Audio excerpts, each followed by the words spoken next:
All those in favor? Aye. All those opposed? Motion carries unanimously. Moving on to the public hearings. Item 10A, City Attorney, would you read the ordinance, please? Yes, Madam Mayor, ordinance number 2015-14 of the City of Lake Worth, Florida, amending the Code of Ordinances, Chapter 19, Streets and Sidewalks by adopting Article 7, valet parking to require a permit for commercial businesses that provide valet parking services, providing the definition, its application criteria, and process, permit conditions and restrictions, identification, insurance, enforcement, and appeals, and for other purposes, and providing severability of applicable laws in conflict, codification, and effective date. Okay, I'll entertain a motion. So moved. Second. Second. This is the second reading of, but we went over the last commission meeting that we had. We were unanimous on the decision on approval of this ordinance. Are there any further questions that anybody has in reference to this? Okay, I've got a motion on the floor and a second. Public comment, Loretta Sharp.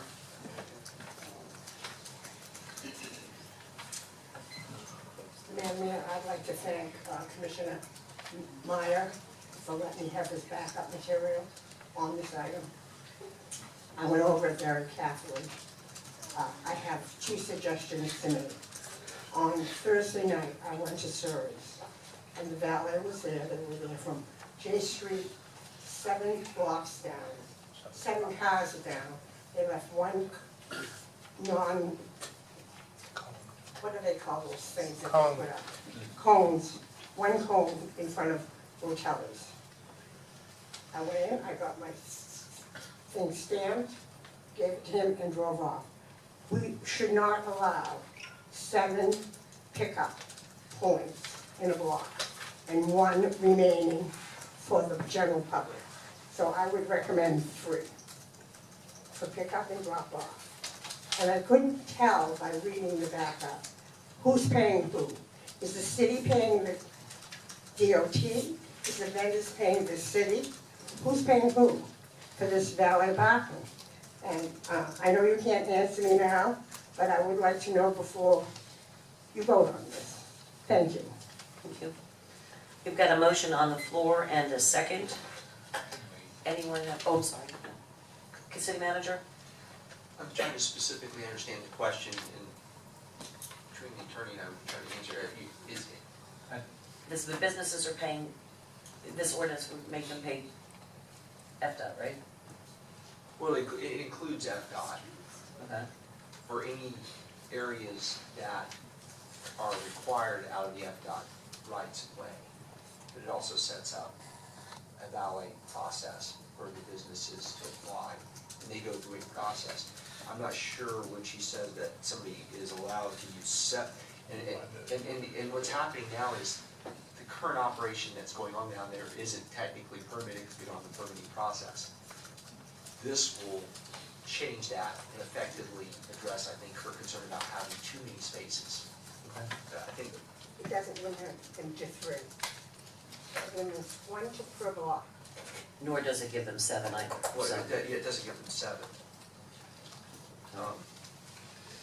5. Go. I mean, I think this is a valid concern. I think it's probably a good idea that we're creating a policy where we didn't have one. That seemed reasonable. Right. The question is, have we tuned it to where it needs to be, and can either the city attorney or the city manager clarify how many spaces could conceivably be tied up with the cones? Because I think the concern is a valid one, that you want to leave some spaces for people who are not.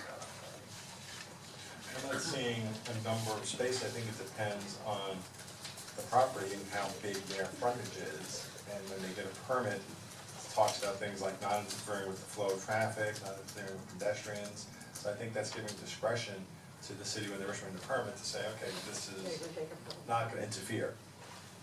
But if there isn't a specific that says, well, 19101 D3D is, I think, what she's asking. It says the valet parking service area shall be located in the right of way abutting the boundaries of the property that's doing it, and no more than 2 on-street spaces shall be used as part of the valet queue. Okay, I think that's what she's asking. Right. What's happening right now is a free-for-all because there isn't a law. But this is 2 per property abutting. But again, how can we create a law for a roadway which we don't control? Well, we set the traffic we can do this. FDOT is more concerned about those 2 spaces, they get their lease money. Okay. And this does Process that. does that. We were getting in trouble with FDOT because people were doing valet that we didn't regulate. And now they want their money. So now we have So a process. we didn't even have a process. Commissioner Boyd? So, can either of you clarify, in a given block, suppose that all of the businesses on that block say, hey, sounds good, we'd like to have valet. Could it be, you know, and I'm guessing 2 spaces per property, well, probably a lot of those properties are not more than 2 spaces wide. Well, So conceivably, would you there could be be, any non-valet spaces, potentially the way this is written, you theoretically could have several, but in our issuing of the permits, I think we would encourage businesses to co-locate or partnership in a block, And like it's occurring now. That's what's happening now. And that's what's happening now. I don't think you're gonna have 4 businesses, each one having their own valet with 2 spaces each. no, As a but, practical matter. but, hear me out. You've got one vendor that's doing the valet stuff. 4 businesses, let's say there are 4 businesses on the block, I don't know how many there are, but let's say there are 4. Each of them is 2 spaces wide, they coordinate together and they say, cool. We've got a vendor, he's gonna cover all of our businesses, we each get 2, we've filled the block. What is there that gives some non-valet spaces? Or let me give you another scenario. I'm the first business, I come in, I get my 2 spaces. The city's looking at that and saying, oh boy, that Loretta, she's gonna be down here wondering about her non-valet spot. And the next business comes in and wants 2 spaces, and we say, no, you can't have 2 because it's getting kind of crowded. And the second business says, well, wait a minute, you gave the first one 2 spaces. You gotta give me 2 spaces. You can't craft a law that covers every possible scenario. People know that you really can. And you can't out-legislate creative processes that people are gonna come up with to try to get around the situation. What we can do is in the permitting and working with the businesses, we can try to address as many of these problems as possible. I think valet, for a city that has very limited premium parking on the street in front of the businesses, does a tremendous job to get people into the businesses and move the cars off the street much more effectively than not having valet.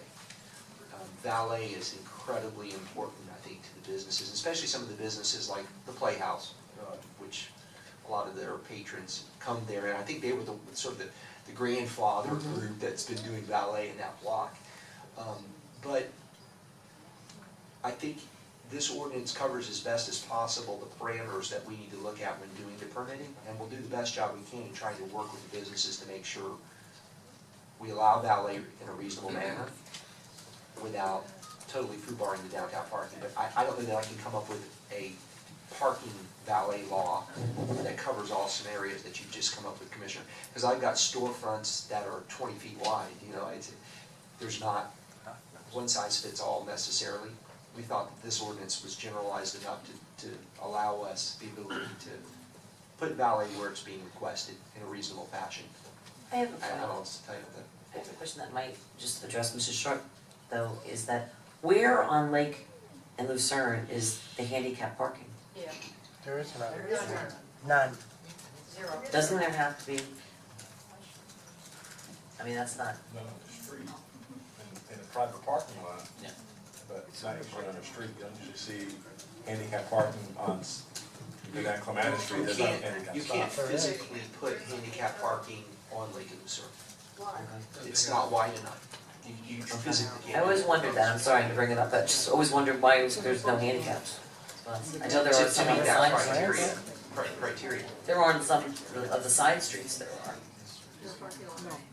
No, not on J or No. K, Just in the lots. just the lots. One of- Commissioner Emerson. And, Down and past the bamboo.